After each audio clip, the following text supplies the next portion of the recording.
মূল যে সমস্যাটা, ইমাম সাহেব যখন আল্লাহু আকবার বলে হাত তুললো, এরপরে এই মুসল্লিরা বাঁকা চোখে তাকানো শুরু করে। এতে কি হাত বাঁধতেছে না ছাড়তেছে? মানে এই আল্লাহু আকবার বলে কখন বাঁধবো আর কখন ছেড়ে দেবো, আল্লাহু আকবার বলে কখন বাঁধবো আর কখন ছেড়ে দেবো, মূল প্যাচটা লাগে এখানে। ইমাম সাহেব আল্লাহু আকবার বলে প্রথমেই আপনি নিয়ত করে দাঁড়াইলেন, তাকবীরে তাহরিমা বলা হলো। ইমাম সাহেব আল্লাহু আকবার বললেন, হাত তুললেন। আপনি হাতটা তুলে হাত বেঁধে নেবেন। আচ্ছা, বেদে কি করবেন? বেদে সুবহানাকাল্লাহুম্মা বিহামদিকা ওয়া তাবারাকা ইসমুকা ওয়া তাআলা জাদ্দুকা লা ইলাহা গায়রুক সানা পড়বেন। আবার ইমাম সাহেব আল্লাহু আকবার বলে হাত তুলে হাত ছেড়ে দেবেন।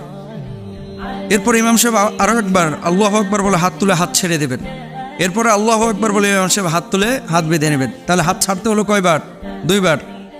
আপনি প্রথমে বাঁধলেন, তারপরে মাঝখানে দুইবার ছাড়লেন। এরপরে আপনি হাত তুলে হাত বেঁধে নিলেন, সূরা ফাতিহা পড়লেন। সূরা ফাতিহা যখন ইমাম সাহেব পড়তেছে, আলহামদুলিল্লাহি রাব্বিল আলামিন, এই যে আলামিন বলে গ্যাপ দিচ্ছে। আপনি যদি মনে চাই, যেহেতু বর্ণনা দুটোই আছে, নবীজি বলছেন ইমামের পেছনে যখন মুক্তাদি ইক্তেদা করবে, ইমামের কেরাতি মুক্তাদির জন্য যথেষ্ট হয়ে যাবে। তো আলামিন বলে যখন গ্যাপটা দিচ্ছে, তখন আপনি ইমামের পেছনে ইক্তেদা যখন করতেছেন, আপনি ওই আয়াতটা পড়ে ফেলান, আলহামদুলিল্লাহ রাব্বিল আলামিন বলে ইমাম থামছে, আপনি আলহামদুলিল্লাহ রাব্বিল আলামিন বলে দেন। আর রহমানির রহিম যখন ইমাম সাহেব বলতেছে, আপনিও বলে দেন। আর যদি মনে করেন যে না, আমি পড়বো না, ইমামের পেছনে আমি ইক্তেদা করবো, খালি শুনবো, তো এটাও কোরআনে আছে। দেখেন, ইদা কুরিআল কুরআন ফাসতামিউ লাহু ওয়া আনসিতু লাআল্লাকুম তুরহামুন, যখন কোরআন তেলাওয়াত করা হয় তখন তোমরা শোনো।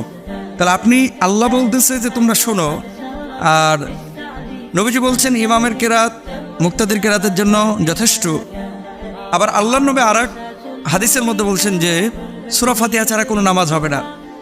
তাহলে কেউ যদি সূরা ফাতিহা পড়তে চায় পড়তে পারে, কেউ যদি শুধু শুনতে চায় শুনতে পারে, আর কেউ যদি কোনো কিছু না পড়ে খালি ইমাম সাহেবের পেছনে ইক্তেদাই করলো, মানে সূরা ফাতিহা সূরাগুলো শুনলো, তার নামাজ হয়ে যাবে।